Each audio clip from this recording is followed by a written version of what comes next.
From Relay, this is Connected, episode 603.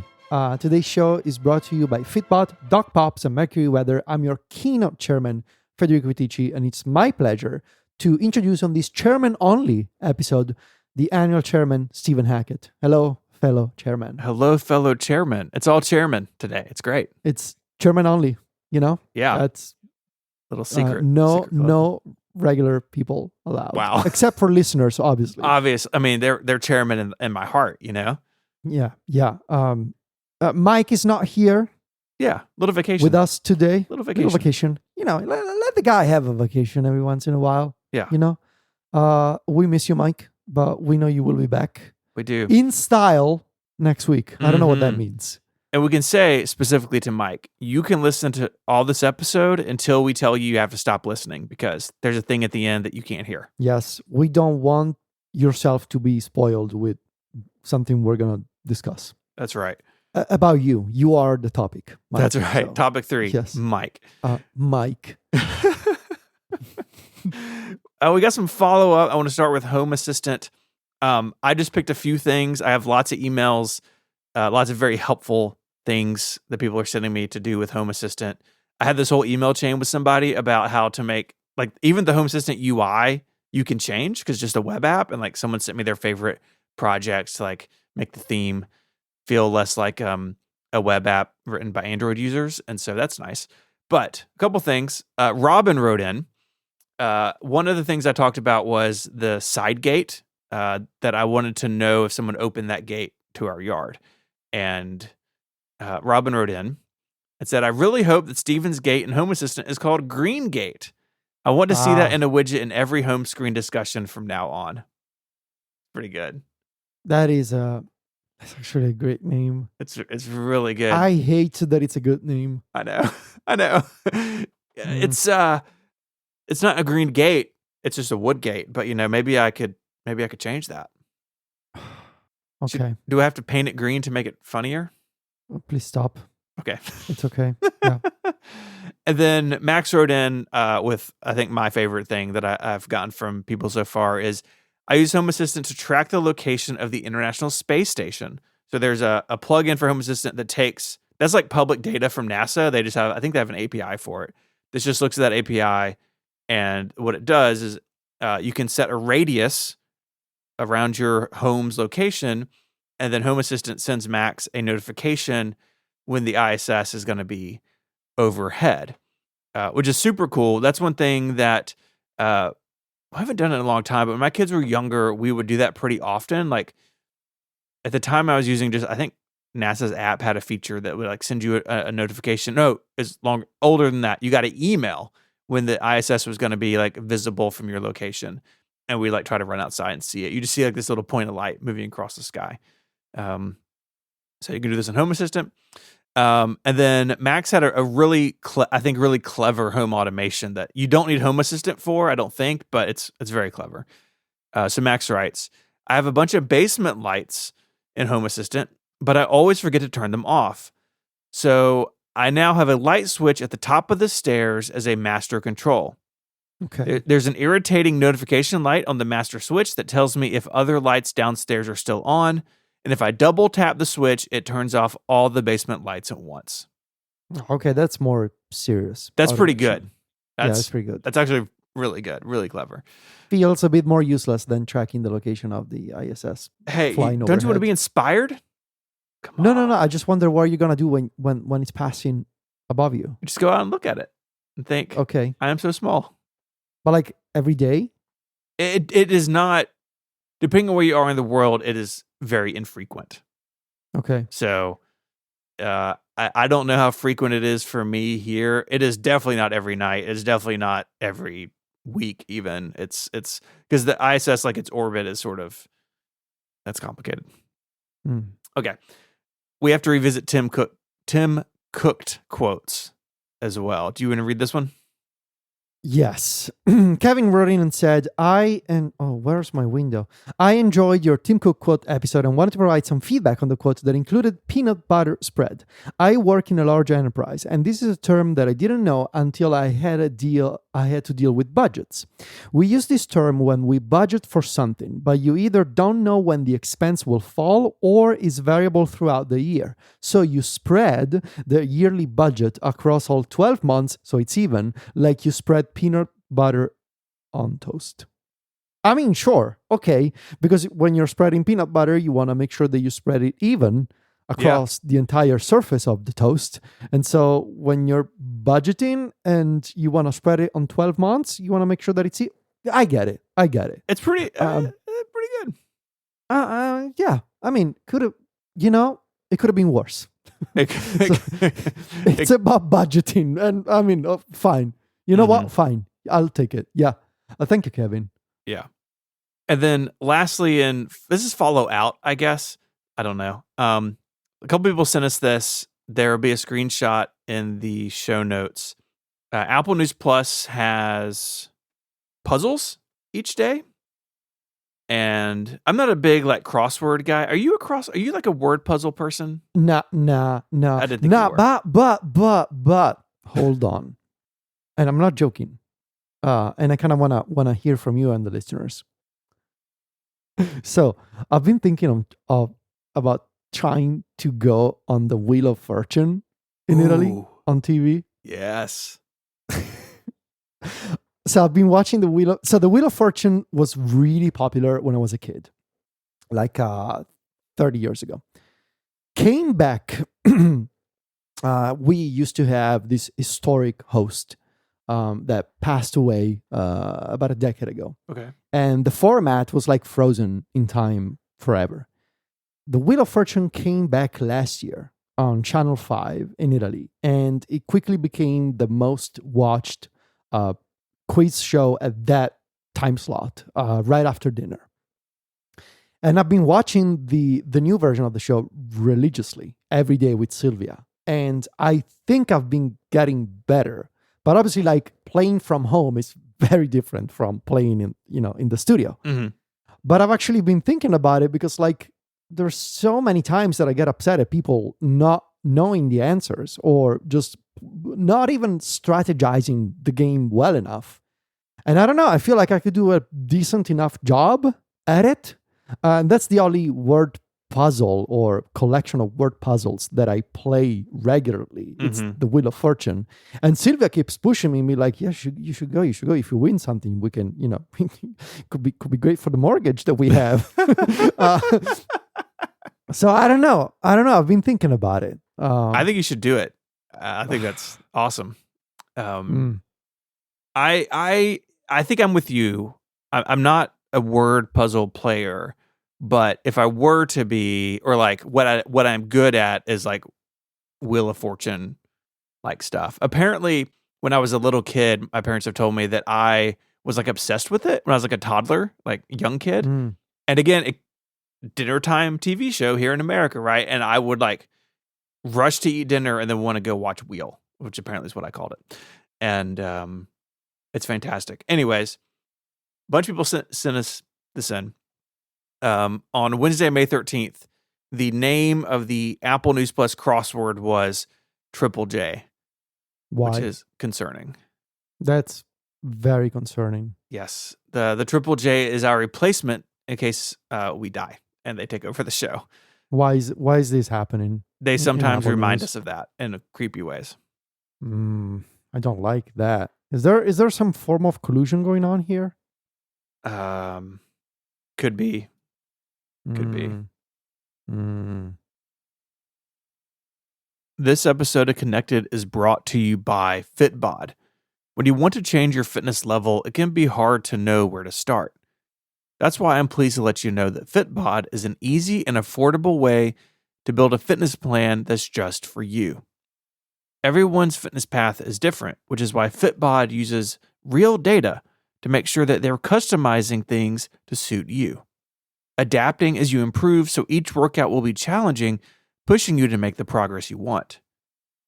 Superior results are achieved when a workout program is tailored to your unique body, experience, environment, and goals, which are all stored in your Fitbod gym profile. What's cool about this is you can update this over time. The summer's coming, you may have a bunch of travel ahead of you, and you may not be at your home gym or your regular gym, and you're at a hotel or an Airbnb, and maybe it's a body weight workout only. You can adjust all of that, and Fitbod keeps up with it. It tracks your recovery even through these changes so you can avoid burnout and keep up your momentum. And all of this builds the best possible workouts by combining AI with exercise science. They've analyzed billions of data points that have been fine-tuned by certified personal trainers. And you can make sure you're doing things correctly thanks to more than 1,000 demonstration videos in the app. The app is really easy to use and comes with a bunch of great features like tracking charts, weekly reports, and sharing cards so you can let others know what you're up to. And it integrates with your Apple Watch, Wear OS smartwatch, and apps like Strava, Fitbit, and Apple Health. Personalized training of this quality, it can be expensive, but Fitbod is just $15.99 a month or $95.99 a year. But you can get 25% off by going to fitbod.me/connected. So go now and get your customized fitness plan, Fitbod, Fitbod, fitbod.me/connected. My thanks to Fitbod for their support of the show and Relay. So WWDC is, oh my gosh, it's less than a month away. Oh. And so we are deep into rumor season now with software. You know, the hardware rumor cycle never ends, right? Like there's always a new shot of an iPhone or a new iPad part, but software it comes in hills and valleys, I think, in terms of rumors. And this week, Mark Gurman released a big report outlining what he knows about iOS 27 coming, of course, at WWDC and releasing this fall. There's a lot of stuff in this report. I kind of wanted to hit on a couple of big things with you and then sort of a smorgasbord at the end.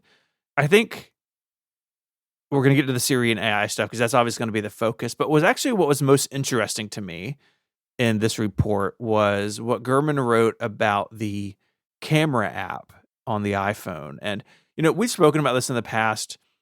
The UI in the camera app, it has to do a lot of things, right? And I don't think they're necessarily doing all those things very well. Like with the Liquid Glass redesign, like that slider to move in between modes is kind of weird. And there's a lot of power in the camera app, but a lot of it's hidden. And I understand that. And that's good to a large degree, right? Because like you can just pick up your iPhone, take a picture, and it's going to look great.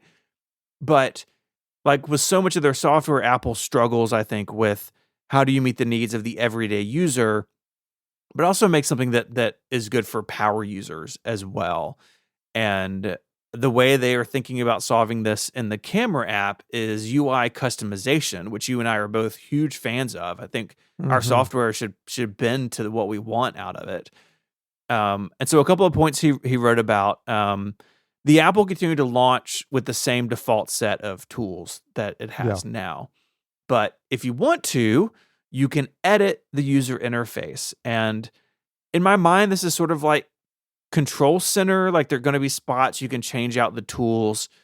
The tools that Gurman lists include the flash, exposure, timer, resolution. So for video, if I want 4K or 1080p or different frame rates or whatever. And you'll be able to put these things where they're more immediately accessible to you. So if the type of work you do, you really are moving between frame rates, right? You remember a long time ago, you used to go to the settings app for that. Yes. Remember that the settings should be in the settings app? Remember that movement? That didn't hold up. And if you're trying to shoot something quickly, right? And you need to switch frame rates, going to the settings app stinks. You may actually miss the shot because you're digging around in settings. They've moved a lot of that stuff into the camera app itself, but you're still kind of toggling through things. This is really interesting to me. Do you think this is a reasonable approach to make the camera app more useful to more people? I think so. And I'm all in favor of letting users customize a tool, especially if it can be both a simple tool for just taking quick photos and videos, but also professional tools for users who want to have more controls. So I think the camera app is an ideal candidate for all of this. But as soon as I saw this, my brain just fixated on one idea and one story that we covered previously on the show, which is the halide designer Sebastian DeWitt now working at Apple, Yep. and the lawsuit between the so and wasn't the news report at the time, didn't it mention that Apple tried to acquire halide as well? Or maybe they considered, and then they ended up and then they ended up hiring the designer. So I don't know. I guess, good timing, for sure. They definitely have a person that knows how to design a flexible camera UI now, amongst other things. Sebastian is a great designer. But yeah, that's the first thing I thought of. Yeah. Like, yeah, okay. That being said, I kind of love the idea. And we've been seeing Apple dip their toes into UI, not just like UI customization. Sure, that we have wallpapers, widgets, themed icons, but we've seen Apple go beyond that for the past few years when they started.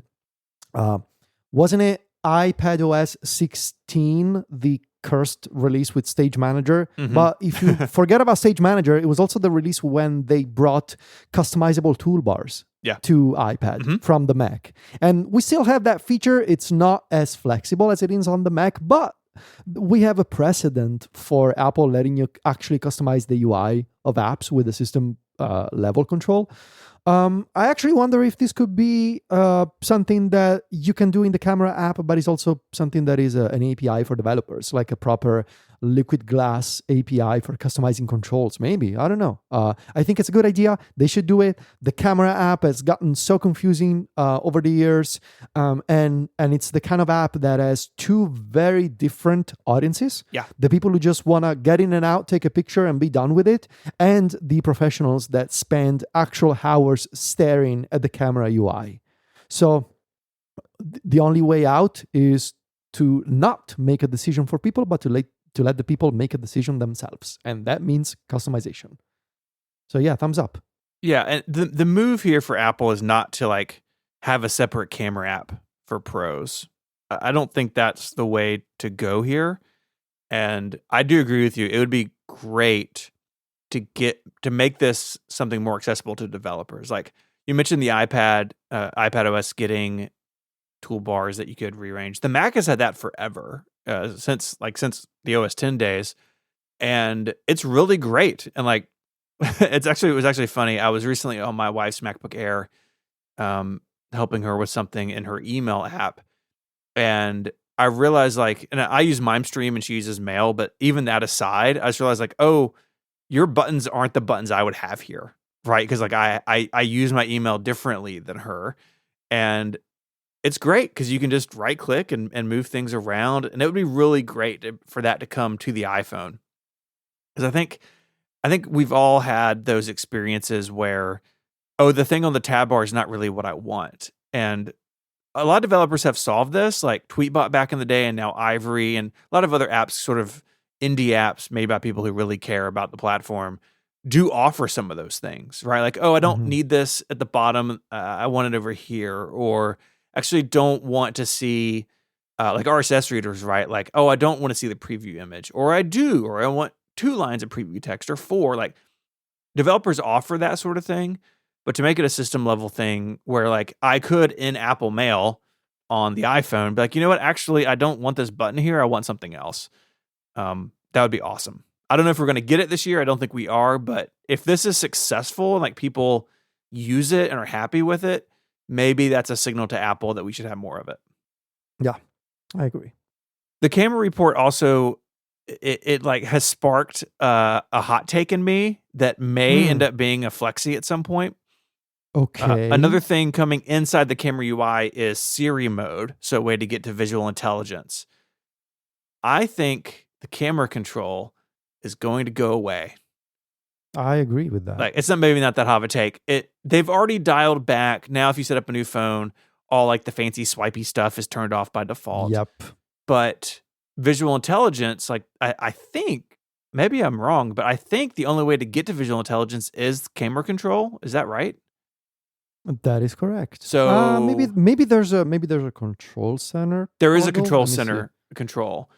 I think. Visual. Yeah, you can. Yeah, there's a control center toggle, which means you can do action button and all those things. Yeah, and maybe that's maybe moving it. I mean, moving it here is clearly a part of the bigger play with Siri and the Gemini models and everything. But it like sparked in me. I was like, oh, visual intelligence is really tied to the camera control. That I don't think has been the success Apple wanted it to be.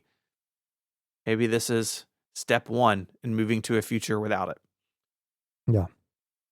Okay, you want to walk us through, because the Siri stuff, there's a lot of detail in here about like the UI that Siri could take, which I think is really fascinating. Yeah. So the report essentially mentioned something that we've been hearing for some time. I can tell you, Stephen, I have also privately heard that this is the UI from a source. We'll say we'll put it like that. And the idea being that Siri comes up from the dynamic island this year in iOS 27. So when you activate Siri, you press the side button or you invoke. You use the invocation phrase, a glowing Siri UI appears as a special type of UI in and around the dynamic island. That allows you to ask questions, and obviously, the report says you can choose whether you want to speak or you want to type. Now, the idea is that you can also, this is the part that I think is very clever. It sounds like they're going to use the dynamic island not just as a container for the Siri interface, but also as a new gesture that allows you to invoke Siri with touch by swiping down from the dynamic island anywhere you are on iOS 27.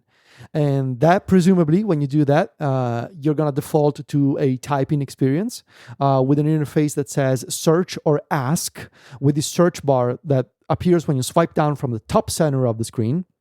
And that allows you to type and ask Siri something. And of course, depending on what you're asking, you're going to get, the fancy Gemini version that powers Apple Intelligence.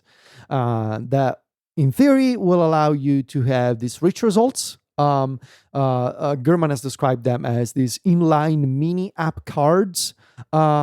Essentially, I can imagine like fancy thumbnail previews of that are themed after weather results, web results, calendar events, task manager results.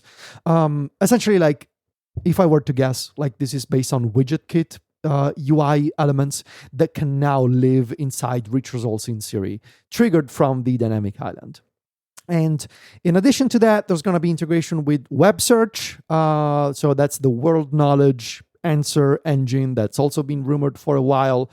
And supposedly Siri will be able to be better at dealing with that compared to what it is today in iOS 26.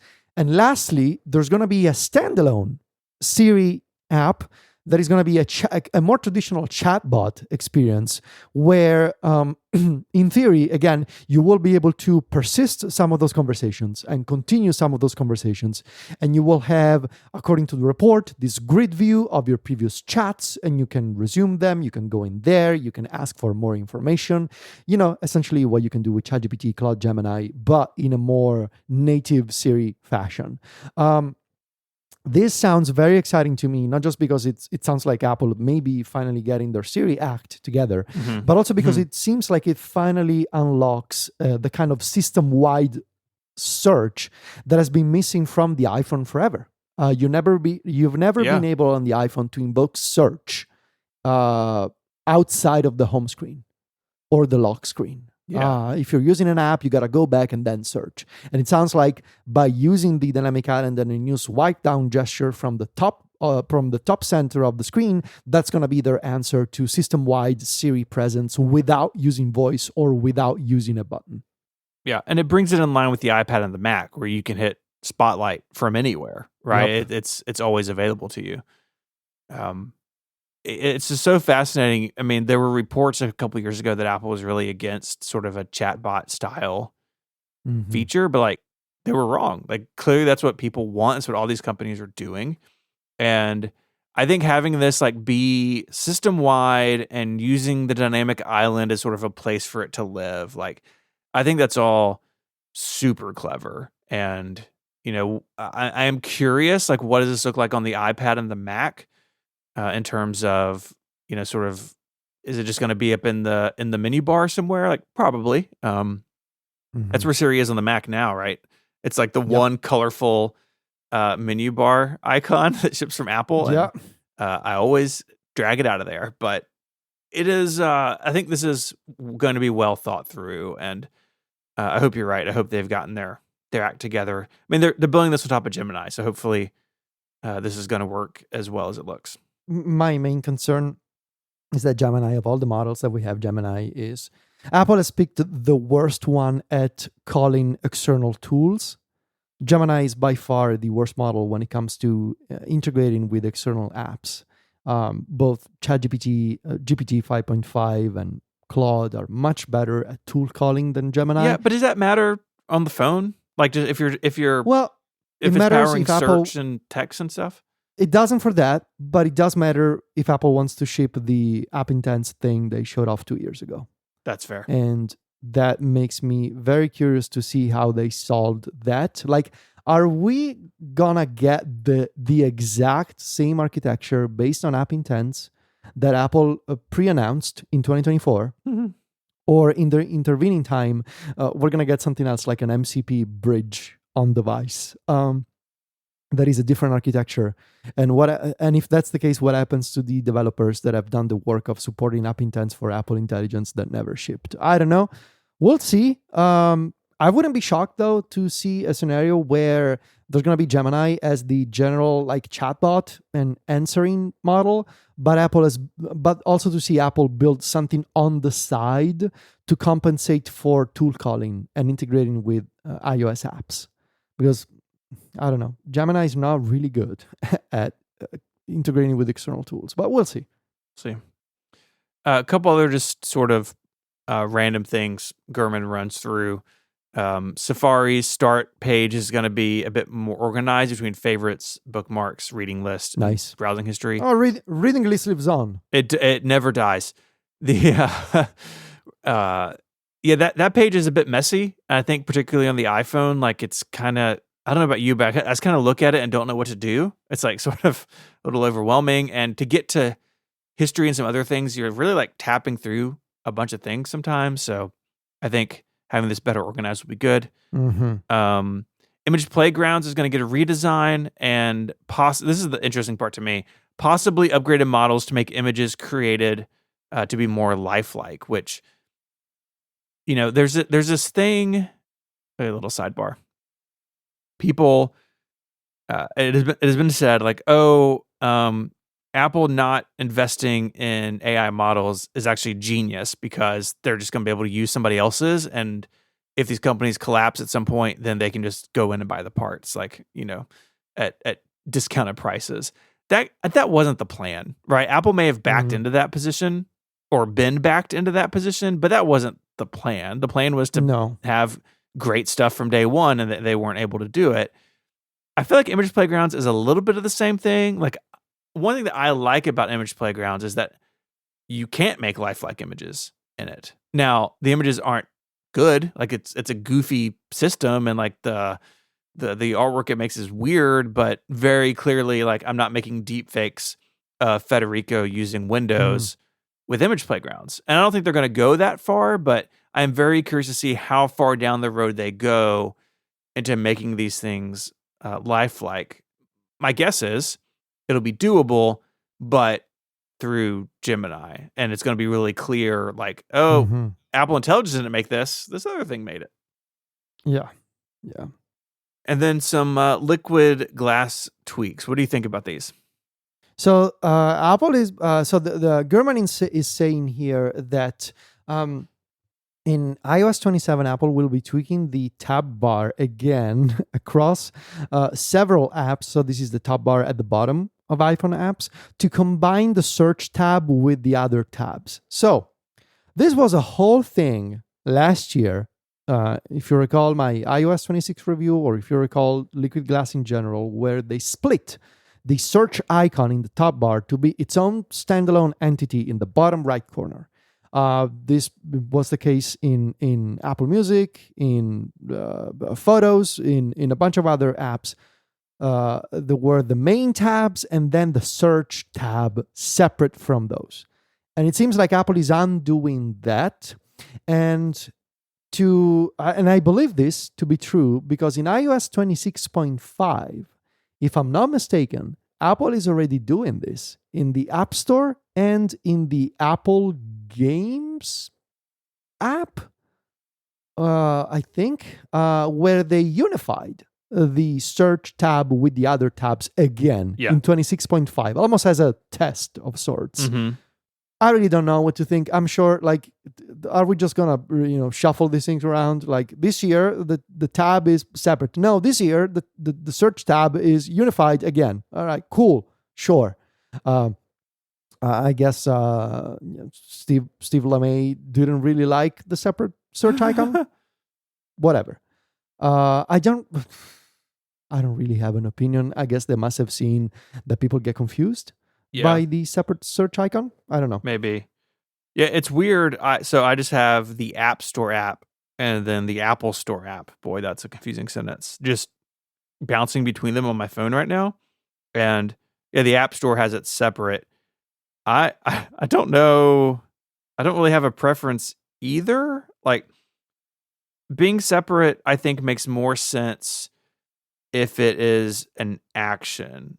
So, and this is apps. This was more on Android, and a lot of iOS apps have adopted now. Like Todoist, I know has this where there's a big floating plus button that's above the tab bar. It's not really part of it, but like a separate entity. Search doesn't belong there clearly, but I think maybe I prefer search being one bar a little bit. The thing that this is not the first time they've fiddled with this. We also had the thing early on in 26, like in the News app and others, you would start scrolling and the tab bar would disappear. Like it would move over to the left and you just have one icon and then it would come back. That is basically gone now. And I'm glad that it's gone. I think that was a bit too much, I think. Gurman also mentions that there's going to be a new animation for when a user activates the on-screen keyboard. A new animation will show the keys sliding up from the bottom of the iPhone's interface. Now, how is that different from now? Like right now, open Safari, tapping the search field at the bottom, the keys do slide up from the bottom of the screen. So I'm guessing the Gurman is saying that there's a new animation? Because right now, there is the keys sliding up from the bottom of the iPhone's interface. Gurman makes it sound like a new thing, but we already have this animation. So maybe there's going to be a new one? Unless, I don't know, there's like all the keys, flying separately and then they unify. What are they going to do here? A new animation for the keyboard coming up. I don't know. Sure. Yeah. And lastly, there's going to be undo and redo controls when customizing the home screen. Convenient for people who frequently move around icons and widgets. Yes. Very excited about this. Customizing the iPhone home screen and getting the layout just right continues to be something that is too difficult for no apparent reason for end users. So many times I found myself exactly in that scenario where I drag something, you drag a widget and then for some reason 5 icons move. And then you're like, no, go back. And so having undo and redo there, it sounds nice. What really needs it is Control Center. I mean, Control Center, like rearranging the widgets in Control Center is like a distilled version of everything bad about the home screen rearrangement thing. It's so easy to blow up your Control Center, man. Like it is so easy. And you bring it there too, Apple. This episode of Connected is brought to you by Dock Pops. How many apps are in your dock right now? Can you even tell the icons apart anymore? If your dock is a mile long or it's missing half of what you actually use, macOS doesn't have that many ways to help you. Launchpad is gone, and the biggest update Stacks has gotten is custom folder icons. DockPops fixes that. It sits right in your dock and works like folders on the iPhone. So you click it and a clean grid of your apps pop up and you're in. And there's no extra menu bar clutter, no keyboard shortcuts to memorize. It's the app launcher your dock has always been missing. The thing that makes this really useful is you can organize your apps into groups. So you may have one for your Office suite, one for creative tools, one for games, one for all your shortcuts. It's really easy to very quickly get to what you need. You can swipe between them like pages or use the built-in shortcuts integration to give each one its own dock icon. DockPops is a one-time purchase of $9.99 in the Mac App Store. There are no subscriptions, and you can try the free tier before you buy to see if it clicks for you. And it's not just apps, it also handles files and folders. You can add these things and shortcut droplets alongside your apps. So you can use a pop as a project launcher with all the files and apps you need for a specific workflow. And it works with side docks as well. Left dock, right dock, bottom dock. It handles them all. Head on over to dockpops.com/connected to get 30% off the DockPops Premium upgrade. That link is in the show notes, dockpops.com/connected for 30% off. Our thanks to DockPops for their support of the show and all of Relay. Big news, Federico. Okay. Google Books. Google Book. Google Book. If you say it fast enough, it doesn't sound like a word. So Google I/O is next week, but the Android show, which is put on by Google, hosted by Dieter Bohn. Fun to see him on video again. Mm-hmm. Used to be at The Verge. They previewed a bunch of announcements concerning Android, Gemini, and Google Books. That's where we're going to kind of focus today. I assume we're going to talk about I/O in the coming weeks. Yeah. So some basics of this. So we've had Chromebooks for a long time. Do you remember back in the day that getting you had to be like, I don't think it was a lottery, but like not everyone could get the first Chromebook. Maybe you had to apply. I forget how it worked. I don't remember that. A friend of mine locally got one, like the very first one, and it was a wild time. But these are not replacing Chromebooks. They are sort of above Chromebooks, I think, in terms of features and price point, certainly. So they are not running Chrome OS, and they're not running Android. They are running a yet unnamed operating system. Now, the code name for this has been Aluminum OS. Yeah. Oh, I think you mean Aluminium. Aluminium. And Google was like, yeah, that's the code name. We'll have a name. We get closer to it. Nothing really screams confidence like not having a name for the thing you're announcing, but sure, that's classic Google, I think.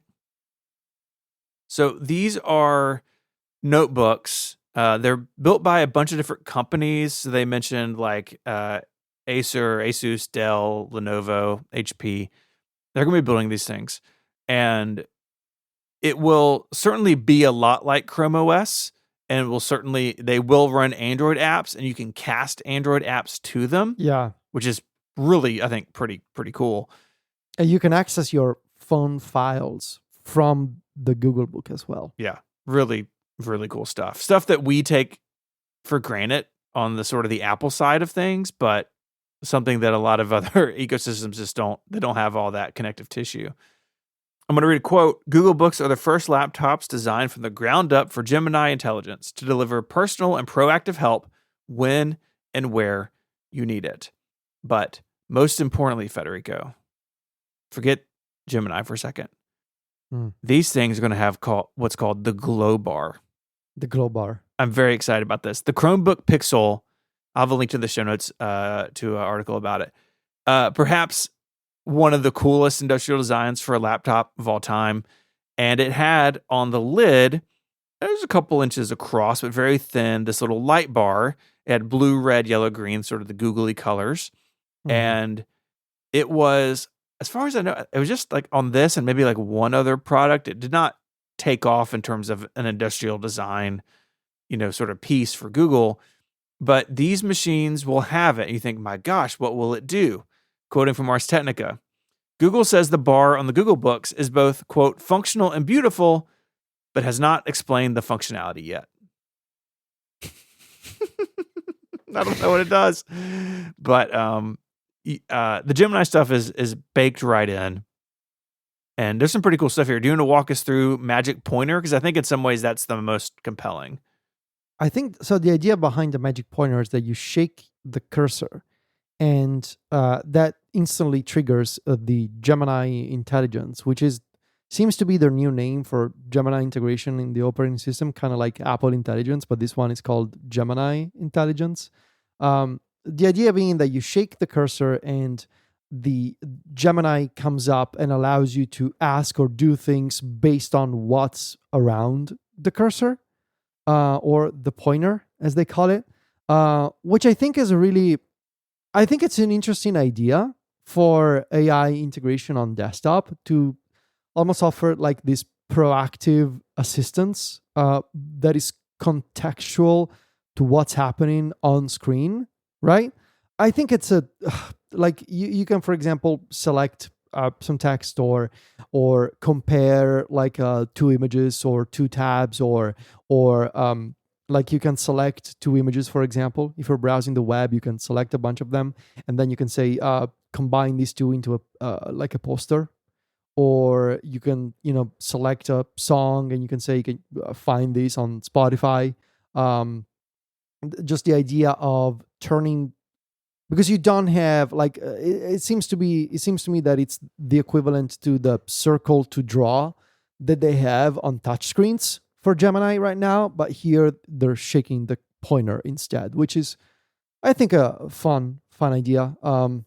The other feature that they have that they also showed off during the presentation, create my widget. So they're making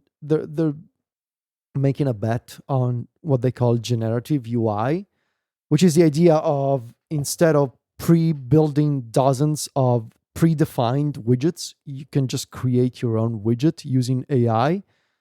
So for example, you can say, I want to make a custom widget for my upcoming trip to WWDC, and it's got to show my flight information, directions for the hotel, and my calendar appointments for, I don't know, briefings for the week.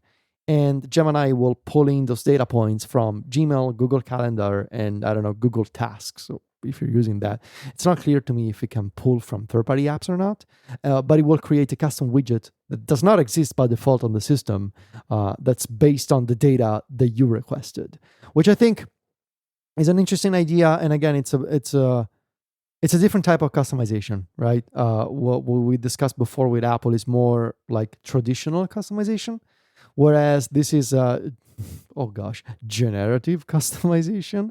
The idea being that if a piece of UI does not exist, you can sort of will it into existence with Gemini on Android or Aluminium OS, whatever. Mm-hmm. Interesting idea. It all comes down to how rigid the system is. Like, are all these widgets going to look the same because they're all based on the same template?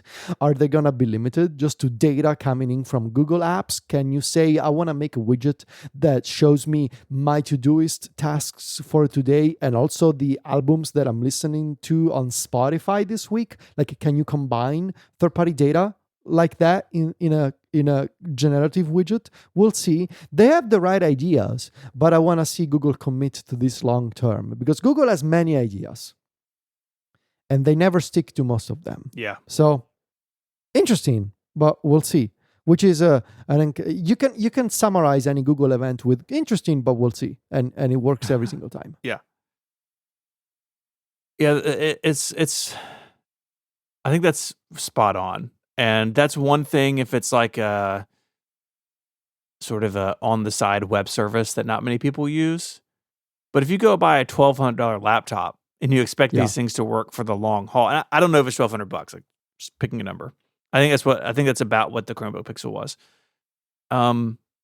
You are making, or at least should be making, some sort of agreement with your users that this stuff is going to be around. and supported. And like Google has just burned so much of that goodwill, I think, over the years.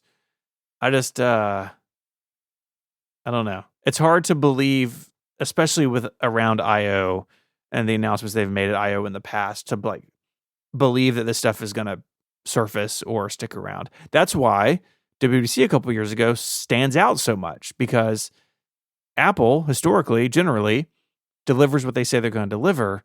And then they made a bunch of promises about Apple Intelligence that still haven't come true, and some may never come true. And that's why that event stands out. But yeah, when you bundle a bunch of it into a laptop, you're like, that's a bit of a commitment that feels different to me than just, hey, there's this web tool we're building. Yeah.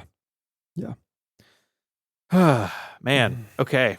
That's I think it's fascinating. I think Google, like, think about like the Android ecosystem. They are sort of stranded without a personal computer to a degree, right? Like, again, we enjoy these things on the Mac, and a lot of Google stuff shows up on the web, but if they can integrate this really well, and like Android apps are just there and they work, and this is very interesting, but the proof is going to be year 1, 2, 3 down the road, I think. Also, what does the glow bar do? I mean, come on. You got to tell us. They do look cool, though. I mean, they look very nice. Look very nice. Yeah. This episode of Connected is brought to you by Mercury Weather. Mercury Weather is a thoughtfully designed weather app that shows you all the essential weather details at a glance. It has a gorgeous, colorful interface that dynamically adapts to the weather conditions. So if it's a nice sunny day, like it is today for me, I get a nice warm orange palette. But if it's cold and gross outside, you're going to get icy tones or a deep blue on a rainy night. Mercury uses a glanceable chart layout to present the hourly and daily forecasts in a way that feels intuitive right away. And there's also a cool feature for frequent travelers. Mercury's trip forecast feature automatically shows the weather at your destination right in your daily forecast timeline. So you can always see the weather for where you will be, not just where you are. And that is awesome. Summer is coming up, travel is planned, and the trip forecast feature makes it really easy to see what's going on. A lot of weather apps, you're doing a lot of mode switching to get between locations, and they've really solved that in a unique and clever way. And when the weather gets serious, Mercury offers storm and hurricane tracking with maps, live positions, forecast paths, cones, and intensity. Plus widgets so you can keep tabs on a specific storm or the closest one right from your home screen. Mercury Weather's gorgeous interface makes it a delight to check the weather every day, even on gray and rainy ones. And the app's business model is simple: no ads and no selling of user data. Mercury is available on the iPhone, iPad, Apple Watch, and Mac. You can download it and use the standard features for free, or upgrade to Mercury Premium to unlock all features. So go to mercuryweather.com/connected to download it now. Use that link, it's in the show notes, to let them know you came from Connected. That's mercuryweather.app/connected. My thanks to Mercury Weather for the support of the show and all of Relay. Okay, Myke, this is just for Myke Hurley. Don't listen past here, okay? Okay, Myke? Skip the chapter. Skip the chapter. I'm making that the chapter name. Myke, skip this chapter. All right, what are we doing? All right, so you came up with this, or did I? I don't remember. I did, but I think y'all did this for me, but I don't think we've graded them. Oh, yeah. Okay, so we are going to be doing something. I guess we're going to round robin this. Things we're going to predict things that we think Myke will do within the next 12 months. The winner will get something. Well, to be determined. To be determined, TBD. We picked each 4 things that we believe Michael will do over the course of the next 12 months, starting from today. Yes. So we will grade this on a future episode of Connected as close to May 14th. No earlier than 365 days from now. So yeah. Okay. Kick us off. Okay. So Myke has been busy, as we know, making websites Yes. for the past year or so. He's got the Cortex brand website. Then he became a blogger with The Enthusiast. So he's been launching websites. And I think Myke will soon get an itch to either launch another website or redesign one of his existing websites. And so my prediction is that Myke will launch at least one new website that he designed and created entirely with Claude. Myke has become a bit of a Claude user. Myke really likes Claude. I think I got him into Claude because my birthday gift to him was like 3 months of Claude Max. And I think that kind of hooked him. And, every once in a while he mentions that he likes using Claude Cowork, and I think he's dabbled with Claude Code as well. And I think Myke at some point will go in and we'll have an idea for a new website, and we'll do it all with Claude, the design, the development, and it will launch the website with Claude. And that'll be Myke almost saying, I guess I'm a web designer and developer now. But and I also think Myke, I don't know. I just feel like this will happen. I'm pretty confident that this will happen. Okay. Ungraded for style. What is the content of this website?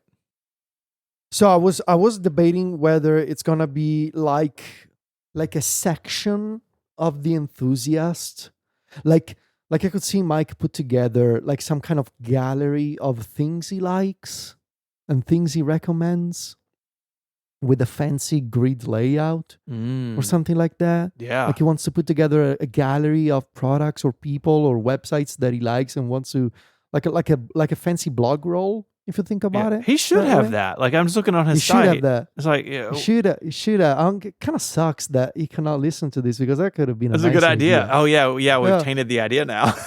yeah. I don't know. Or he comes up with a new venture of his own. Could be. He's an entrepreneur. He's got the entrepreneurial spirit. Yeah. He come up with something maybe else. He builds a website to prepare for Wheel of Fortune. I'm obsessed with this idea of you going on Wheel of Fortune now. I'm really thinking about it. Gosh, Yeah. I would watch that. I would Even do it. if you I don't would move understand the heaven and language? earth to view that video. Okay. All right. We'll see. Steven, what do you have? Myke will buy a folding iPhone, but not use it as his daily. Oh, okay. So it's kind of similar to what I have in my number 3, which makes me wonder if I gotta change it. I can change mine because I think you're right. My prediction was gonna be Myke will purchase both an iPhone Fold and an iPhone 18 Pro, but I think you're also kind of implying that. Yeah. So I think I'll do something else. I mean, this is an informed decision because he bought an iPhone Air and a 17 Pro. The 17 Pro is his daily. Yeah, he's gonna do that for sure. The Air is his sort of like work phone. He's got social media apps on it. I know because I process a lot of his screenshots. That's what he's using for like media stuff at CrossForward. So I think this is it. I don't think Ungraded for style. I don't think he's going to use the foldable as his daily because of the camera, and he's got a baby. And he's got a baby. He wants to take pictures of the baby. That's right. Yeah. I changed mine, so we're good. Oh, this is. Yeah. Oh, I like this. This is spicy. Okay. Yeah. And I'll tell you why. My number 2. It's not about technology. My number 2 in 2027, Myke will see Oasis live. So there's a rumor that Oasis are going to take a pause this year from live touring. I don't know if you've seen, Steven, but I don't know if you know actually that the Oasis 25 live series of concerts, they were filmed for an upcoming documentary shot and put together by if I'm not mistaken, the director of Peaky Blinders, the TV show. There's a movie out. They did a movie to end it. Yeah. I just watched it, and what a great series. Yeah, I remember actually when I went to Wembley to see Oasis with a friend of the show, Jeremy Burge, there were signs telling you that you were basically waiving your rights to be filmed for the upcoming documentary. Yeah, and so they announced last week that the documentary is unfortunate date. All right, but the documentary is coming out on September 11. And it's going to premiere in cinemas worldwide. It's going to be available in IMAX as well. Ooh.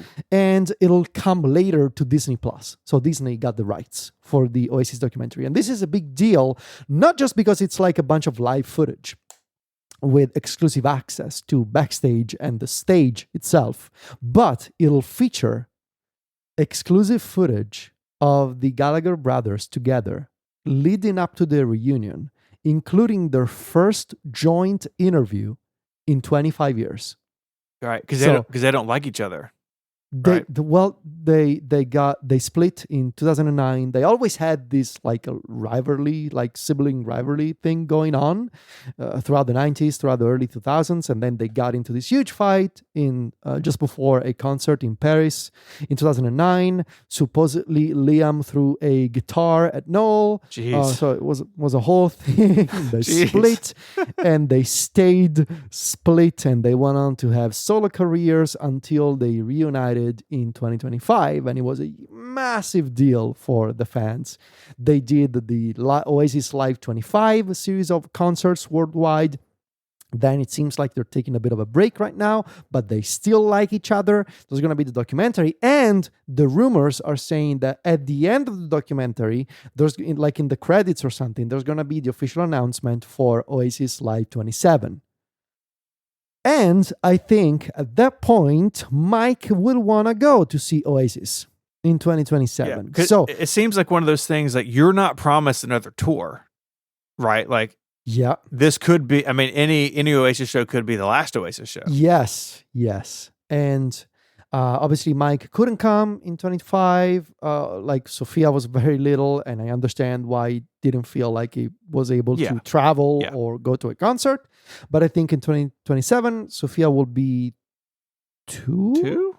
Yeah. Yes. And I think Myke will try whatever possible to get tickets. So to grade this in May 2027, either there's going to be dates in that Myke has already gone to, or Myke has purchased a ticket for a show after May 27. Okay. Yeah, that totally works for me. That's really good. Yeah. I'm going to say that Myke damages or breaks another device. Oh, yeah, for sure.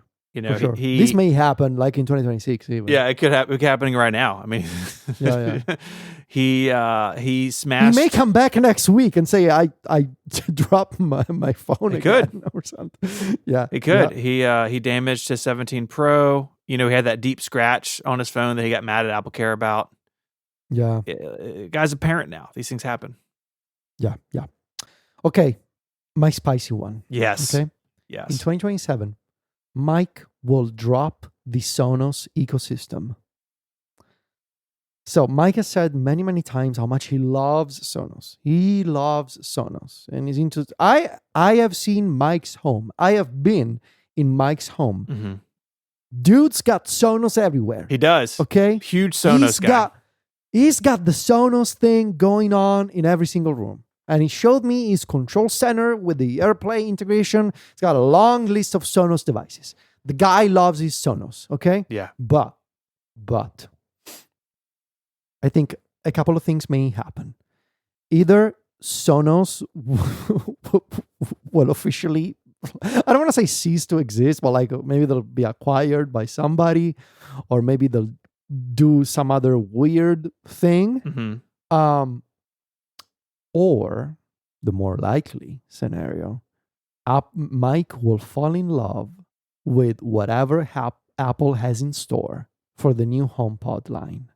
And he will make an informed decision to abandon the Sonos ecosystem and embrace the HomePod lifestyle instead. Now, the big question mark here for me is the soundbar. Because I think that, I know that Myke loves the soundbar. I don't think Apple will make a soundbar. But I think we will know if this is right if Myke will say within the next 12 months, I think I'm going to progressively abandon the Sonos ecosystem for something else. I think it's going to be the HomePod, especially if they come up with one that has a screen. I could also see a scenario in which Myke decides to embrace, because of AI, maybe the Google ecosystem with the new Google speakers that they have. But I think there's a chance that it will say, I think I've decided that I got to move away from Sonos onto something else, and it's going to be a process, and we're going to replace some of this. I don't know, but I think this will happen. It's very interesting. I mean, they certainly have had their issues, right? And Sonos land. Yeah. I've got a bunch of Sonos stuff, not nearly as much as he does. Not necessarily in love with all of it, but this would be huge. I'm gonna say Myke does not get another tattoo. He's talked about it for a long time, but he's not gonna do it. He's just not gonna do it. He's gonna stick with what he has. Unlike gentlemen of culture like you and I. Yeah. I will get a tattoo for sure. Yeah. Yep. Not. You think? He's talked about the Scott Pilgrim one for literally years. I just don't think he's going to get around to it. I just don't. Maybe eventually, but I don't think it's going to be in the next 12 months.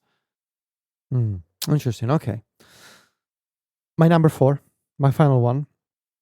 Myke will buy a Steam machine. Yes. I wish I had thought of this. He is definitely going to do this.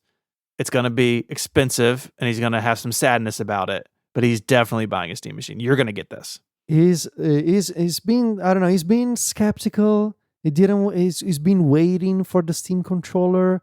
I think he will end up purchasing a Steam machine and setting it up maybe at home, not at the studio. Maybe at home, because I think he's keeping. What does he have? An Xbox and the PlayStation at the studio? I think so. And he has a Switch. He has a Switch. I think he's gonna set up the Steam machine at home to play indie games on the TV. Maybe very slowly get Sophia into video games. And I mean, indie games, colorful, simple, pixel art style indie games are perfect for that. I think he'll buy a Steam machine. I'm convinced. Yeah. I'm more for style. I'm gonna say that he's gonna set it up at home. I love it. This is really good. All right, my final one is that Myke will buy a touch-based MacBook Pro. Now you may think, Steven, you already got that. He's talked about it a lot. He has talked about it a lot. My style points, which we haven't written any of those down, so whatever. I think he's going to struggle with the price. I think these things are going to be pricey. I think they're going to be spec'd. Like, even to get in the door is going to be a pretty high spec. I think there may be some wishy-washiness here, but I think he's going to do it. I think you're right. This is absolutely going to happen. Yeah. I mean, that MacBook Air of his is like falling apart. Yep. So I'm gonna do a recap. Okay, Steven. I said, number 1, Myke will launch at least one new website that he designed and created entirely with Claude. Number 2, in 2027, Myke will see Oasis live. Number 3, Myke will drop the Sonos ecosystem. And number 4, Myke will end up buying a Steam machine. Steven said, number 1, Myke will buy a folding iPhone, but he will not use it as his daily. Number 2, Myke damages or breaks another device. Number 3, Myke will not get another tattoo. And number 4, Myke will buy a touch-based MacBook Pro. I think we know our guy. We've done good work here, I think. Yeah. Well, that brings us to the end of the show. If you want to find more about the stuff we spoke about, head on over to the website, relay.fm/connected/603. The links, of course, are also in your podcast player. A couple of links I want to draw special attention to. You can leave us feedback or follow-up. We have this little form on the website. You can fill it out. You don't have to, send us a tweet or anything. It's all there on the website. Really super easy. Drop us a line. It can be anonymous. You can tell me more cool things to do with Home Assistant. If you have ideas on what Myke may or may not do, actually, you can't do that because he doesn't know the game was played. So don't address that in the feedback. If you want to join and get connected Pro, which is the longer and ad-free version of the show that we do each and every week, you can join. It's just $7 a month. You get that longer ad-free version of the show, but you also get access to the Relay members Discord and a bunch of other goodies, including some members-only podcasts. If you want more Federico, he is the editor-in-chief of MacStories.net. Y'all have been on a tear the last couple weeks. Got a bunch of new stuff. Go check it out. Mm-hmm. You wrote this really fascinating thing about dictation, which you wrote a sentence in here. I believe that reliable dictation and text-to-speech are largely solved problems in the AI industry right now for most languages. Yeah. Like, you put that in there, but I want to highlight it. It's like, that was not true for a long time. No. Dictation used to really be like computationally expensive and not very good. And I agree with you. It has come such a long way. So yep. Go check that stuff out over at Mac Stories. You can find my writing at 512pixels.net. Just writing about stuff. Just we're a pair of not only chairmen, but also pro bloggers here this week. That is true. Myke will be back next week, but you can find him across a bunch of shows here at Relay and his blog, theenthusiast.net. I'd like to thank our sponsors this week, Fitbod, Doc Pops, and Mercury Weather. And until next time, Federico, say goodbye. Arrivederci. Bye, y'all.